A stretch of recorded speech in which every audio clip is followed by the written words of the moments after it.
What if the very feelings we fear are not problems to be controlled, but nourishment waiting to be digested? Emotions are not random storms. They are our body's way of offering a meal of meaning. And when we ignore the meal or gulp it down unchewed, it returns to trouble us as depression, as anxiety, as burnout. I don't say this in theory. My first degree was in biochemistry, the chemistry of mood and behaviour. I went on to teach postgraduate researchers how to design rigorous studies. And for over 20 years, I sat with more than 1,200 clients, listening, testing, refining, helping them grow. From those thousands of hours, something clearer emerged.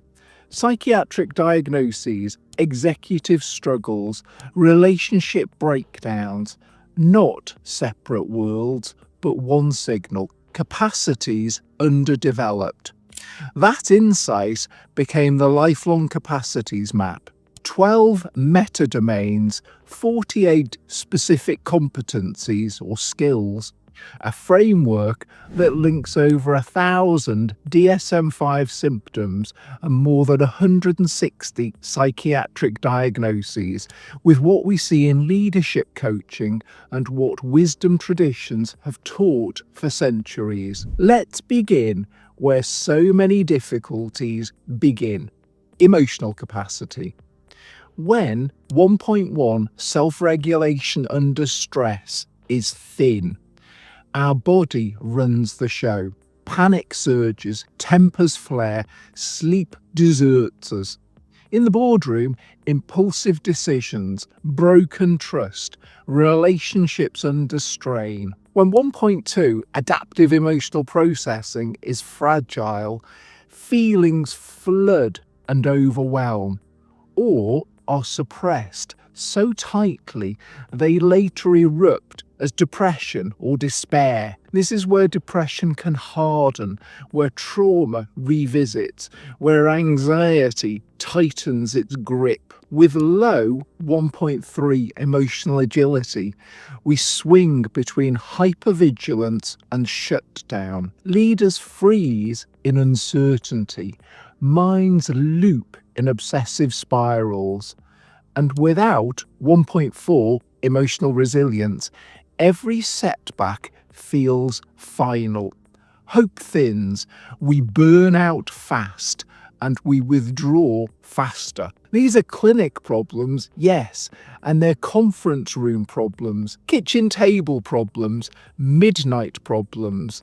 They live in families and teams as much as in charts and textbooks. Let me introduce you to James, who is a 39 consultant with a polished CV and a tired soul. Criticism drenched him in shame. Conflict turned him to stone. His partner called him absent. His body kept the score: migraines, gut pain, broken sleep. We mapped his emotional capacity and began small. One feeling named aloud, one breath long enough to feel it change, one moment of staying with what needed digesting. At first, everything in him tried to bolt.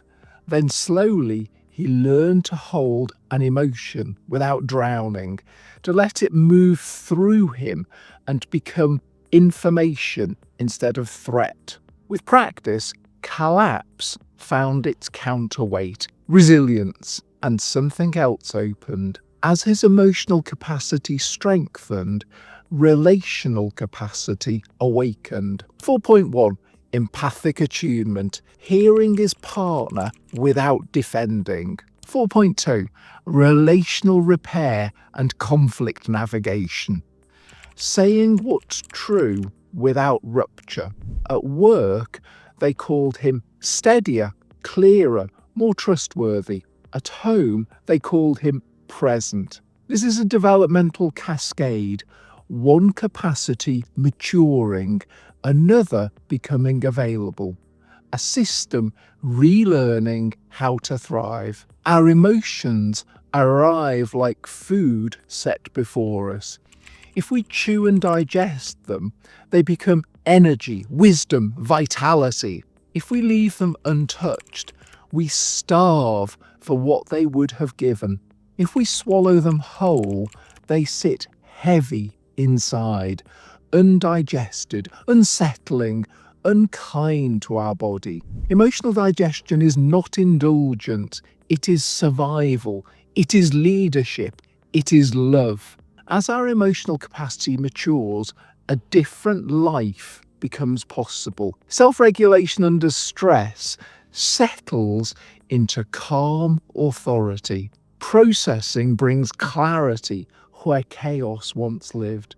Agility turns crisis into choice. Resilience becomes the quiet joy after a storm has passed. And the ripples travel: deeper intimacy, steadier leadership, a longer health span, a sturdier sense of meaning. Growth in one domain gives lift to the next. To help you begin, I've recorded a short PsycheScription, a guided practice you can return to anytime. In a few quiet minutes, you'll notice, name, and gently digest one emotion.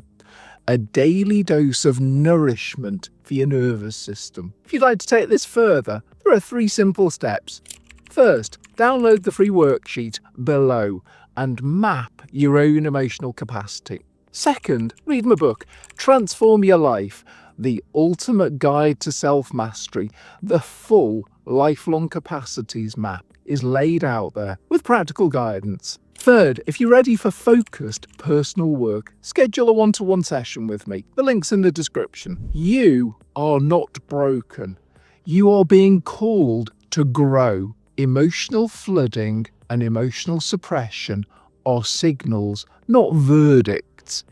Eat your feelings before they eat you, and feel your vitality return.